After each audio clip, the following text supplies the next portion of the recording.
பரவாயில்லையம்மா, பொண்ணா இருந்துட்டு ரொம்ப நல்லா ஆட்டோ ஓட்டுறியே. என்னம்மா சிரிக்கிற? அக்கா, பொண்ணுங்கெல்லாம் இப்ப 6-7 மாசம் விண்வெளியிலேயே இருக்காங்க. இதுல ஆட்டோ ஓட்டுறத போய் பெருசா பேசிட்டு இருக்கீங்க. ஆட்டோ ஓட்டுறது ஒன்றும் சாதாரண விஷயம் இல்லம்மா. தைரியமா செய்யணும்ல. இதை எங்களால செய்ய முடியுமா சொல்லு? நாங்க வீட்டுக்குள்ளே கிடக்குறோம். நீ ஒரு பொண்ணா இருந்துகிட்டு தைரியமா செய்யற பெரிய விஷயம் தானே. அக்கா, நீங்க மட்டும் என்ன வீட்ல சும்மாவா இருக்கீங்க? பொம்பளைங்க நமக்கு புரியுது, ஆனா ஆம்பளைங்க வார்த்தைக்கு வார்த்தை நம்ம வீட்டுல சும்மா இருக்கும்னு தானே சொல்றாங்க. இன்னைக்கு கூட பாரு, ஒரு முக்கியமான ஃபங்க்ஷன், அதுக்கு என் புருஷனை வரலையான்னு கேட்டதுக்கு என்னால லீவ் போட முடியாது, வேணா நீ போயிட்டு வான்னு சொல்லிருக்கலாம். அதை விட்டுட்டு நீ வீட்டுல சும்மா தானே இருக்க, நீ போய் ஃபங்க்ஷன் அட்டென்ட் பண்ணிட்டு வான்னு சொல்றாரு.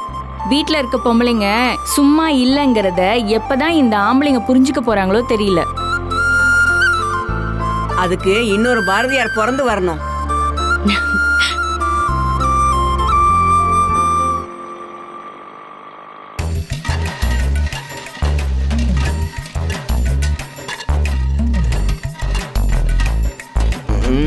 சொல்லு. இன்னும் கொஞ்சம் ஆகட்டும்.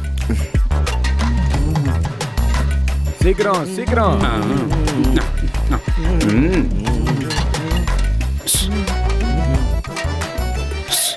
என்ன அடுப்புல சத்தங்க வெறியெல்லாம் செய்யுது. அப்புறம் என்ன? நீ தான் உசு உசுனியா? நான் தானே கேஸ்ன்னு தான் உசு உசுன்னு வருதுன்னு பயந்தே போயிட்டேன். சொல்லு. கேள்றா. என்னது அது? அதுவா? நீ டேய், நீ கேள்றா. ஐயோ, நீ கேளியா? போன இடம் நான் தானே கேட்டேன். இந்த இடம் நீ தான் கேட்கணும். கேளு. டேய், என்ன கேட்கறது? ஓகே கேளு. என்னடா ரெண்டு பேரும் குசு குசுன்னு ஏதோ பேசிக்கிட்டு இருக்கீங்க? அது ஒன்றும் இல்லை மாப்பிள. பொன்னேரி வரைக்கும் வந்தாச்சு. பாயசம் வீடு கும்மிடி பூண்டியில் தான் இருக்கு. அதான் அப்படியே அவன் ஊருக்கு போய் ஒரே ஒரு நாள் தங்கிட்டு உடம்புல இருக்கிற அசதி எல்லாத்தையும் சரி பண்ணிட்டு ரெஸ்ட் எடுத்துட்டு வரலாம்னு சொன்னான். அதான் 2 நாளைக்கு லீவு கிடைக்குமா நினைச்சேன்.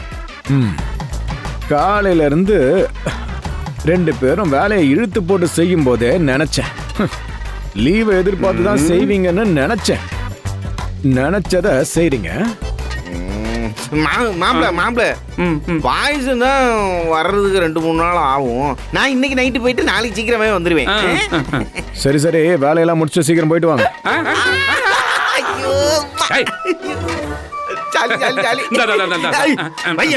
சரி டக்ளஸ், அதெல்லாம் இருக்கட்டும்.